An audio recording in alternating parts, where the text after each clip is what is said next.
말씀을 읽으면 과연 이런 말씀이 오늘 현대를 살아가는 나에게 무슨 상관이 있을까? 매우 상관이 있습니다. 잘 들어보시면 여러분과 저에게 주신 말씀이라는 것을 알게 돼요.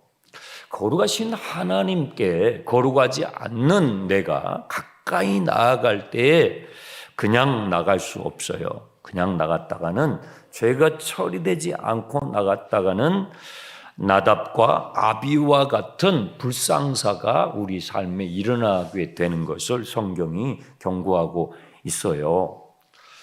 그래서 11장에서는 사람 밖에 있는 것, 음식이죠. 사람 밖에 있는 것이 사람 안으로 들어와서 나를 부정하게 만들었을 때를 경고하는 것이고, 12장에서부터 15장까지는 사람 안에 있는 것이 사람 밖으로 나와서 나를 부정하게 만들고 내 주변을 부정하게 했을 때 어떻게 대응해야 되는가에 대한 말씀이에요.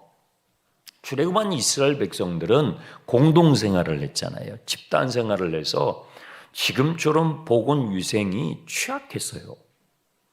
그래서 이런 말씀이 매우 자세하게 나와 있는 것입니다. 만약에 누군가의 피부에 뾰루지 아시잖아요. 작은 뾰루지나 색점이 생겼으면 그것을 즉시 제사장에게 가서 진단을 받으라는 거예요. 이것이 단순한 피부병이면 괜찮죠. 그런데 이것이 비록 사소하게 보이지만 악성이 될 수 있는 것이면 빨리 차단하지 않으면 가정이 또 공동체 전체가 오염이 되고 어려움에 처해질 수 있기 때문에 그런 것입니다. 3절에 이 사람이 제사장에게 오면 제사장은 이 사람을 면밀히 살펴요.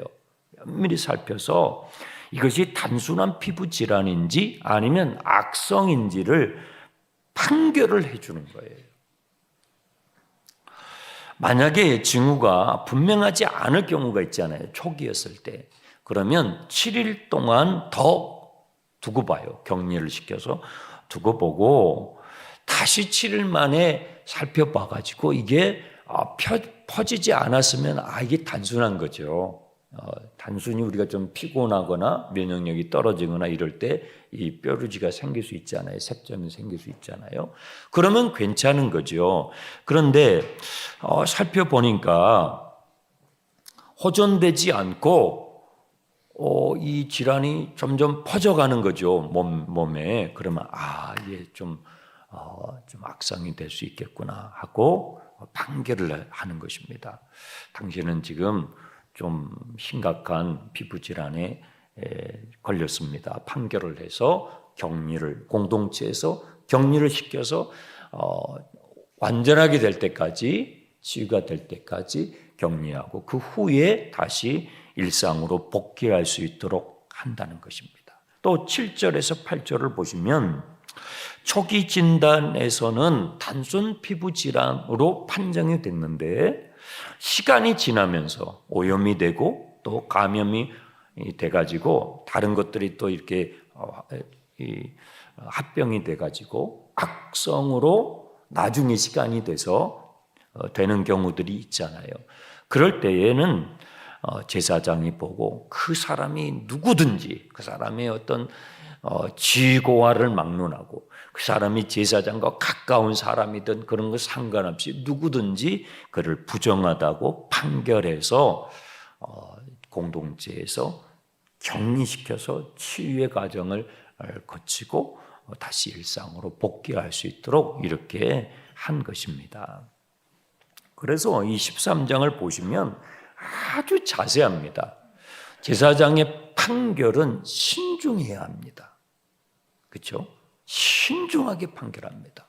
7일 동안 격리 조치하고 또 좀 이상하다 싶으면 또 7일을 또 지켜보고 그리고 나서 이게 판결을 합니다. 판결은 신중합니다. 그런데 판결이 떨어지면 어떻게 해요? 승복해야 돼요. 그 사람이 누구든지 심지어 대제사장이든지 무슨 누구든지 가릴 거 없어요. 정말 그 판결은 신중하지만 그 판결이 떨어졌을 때는 그 사람이 누가 됐든 간에 그 판결에 깨끗하게 승복하고 따라야 그 가정과 그 이스라엘 공동체 전체의 건강함을 유지할 수 있다는 것을 가르쳐 주는 거예요. 만약에 여러분이 제가 이 부정하다고 판결을 받게 됐다면 세 가지 행동을 해야 돼요. 45절을 보세요. 세 가지 행동을 해야 되는데, 첫 번째, 나병으로 이 악성 질환으로 판결이 됐을 때에는 옷을 찢어야 돼요. 내가 나의 환부를, 내가 지금 이 악성 질환에 걸렸다는 걸 내가 인정을 하고 그 환부를 드러내야 돼요.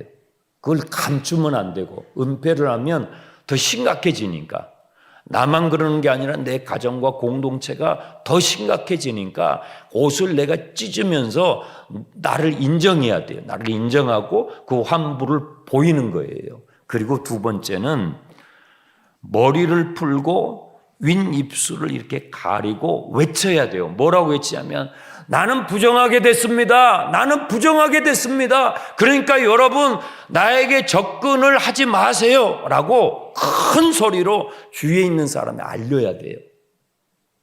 아주 구체적이죠.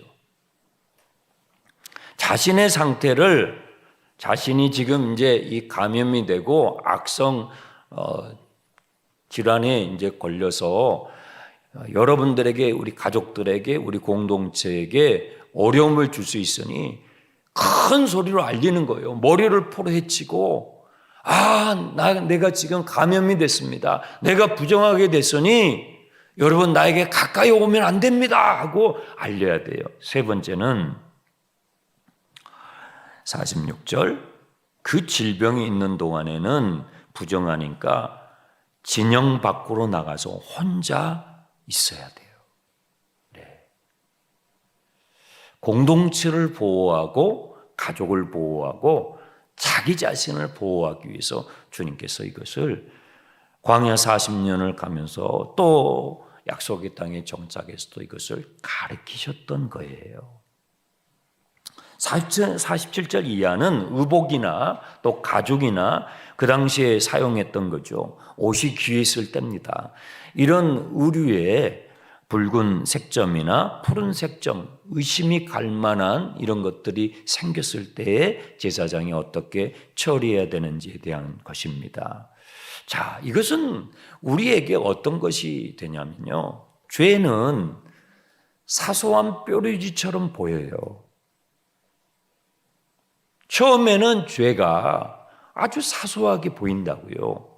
그런데 그것을 방치하게 되면 어때요? 방치하면요, 나를 망치게 되고 나만 아니라 내 가족에게, 그리고 내가 속해 있는 내가 관여한 공동체 전체를 망가뜨리게 한 게 죄예요. 지금 죄를 보여주는 것입니다. 그래서 예수님 당시에 그 죄인을 설명할 때의 대표적인 게 나병 환자예요. 나병 환자.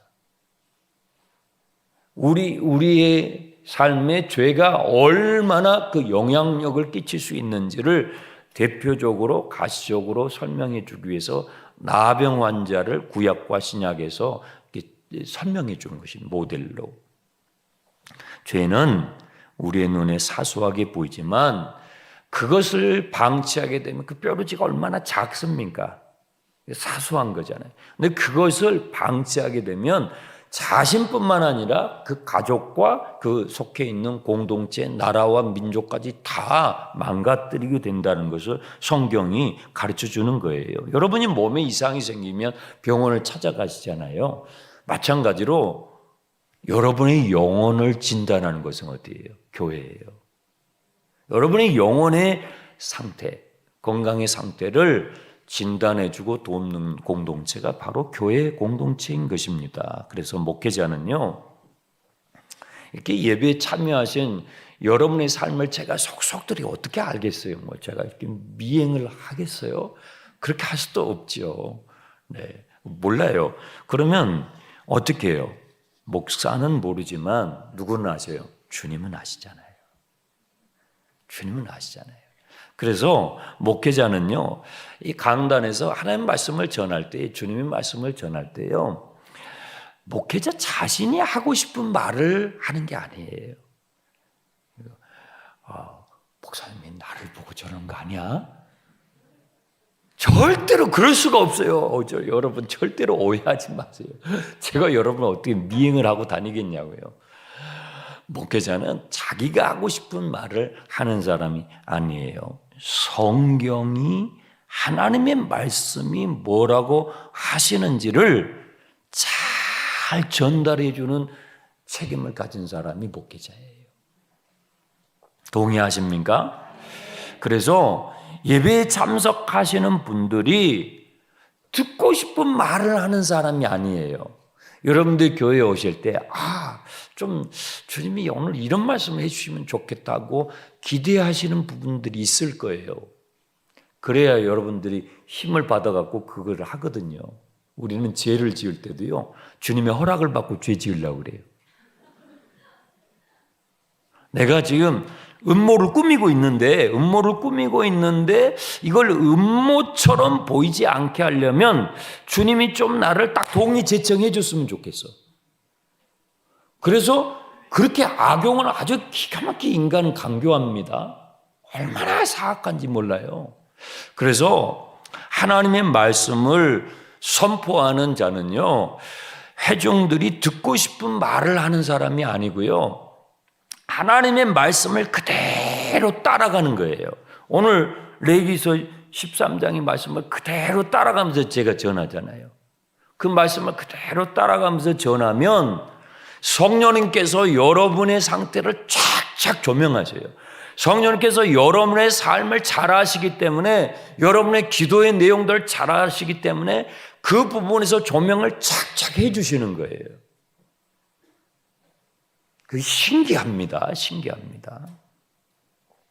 그러면 말씀을 듣는 여러분들이 지금 나에게 이 사소하게 이 뾰루지처럼 보이는 이것이 내가 이거 잘못 처리하면 악성이 될 수 있겠구나.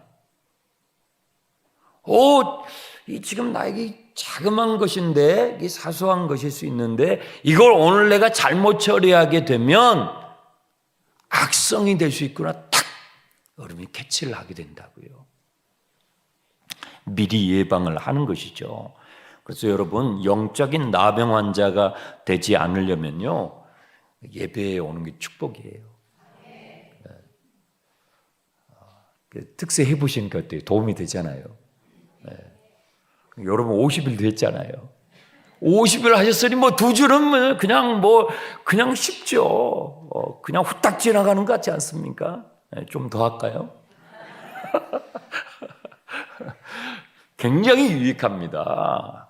하루 시작하면서 하는 말씀을 듣고 찬양하며 기도하며 시작하는 것이 예방을 하고 가잖아요. 벌써 세상, 오염된 세상으로 갈 때 내가 예방을 하고 내가 가기 때문에 큰 축복이 됐죠. 그리고요, 여러분 예배 마치고 목장 모임을 하잖아요.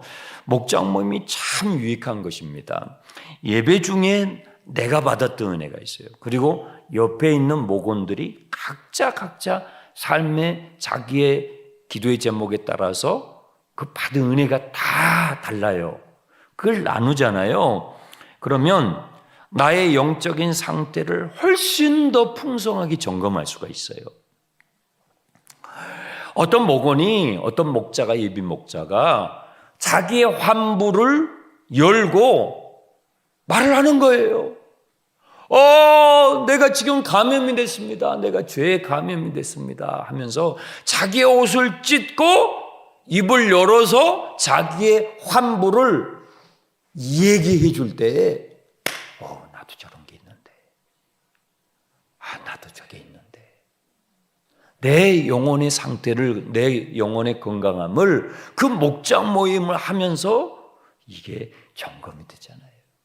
굉장히 유익한 것입니다. 그래서 여러분 다 참여하시겠지만 예배 후에 말씀 요약 노트를 제가 만들어 드리잖아요. 거기에 따라서 삶을 나누시고 여러분의 환부를 열어서 나누실 때 굉장한 유익함이 있는 것이죠.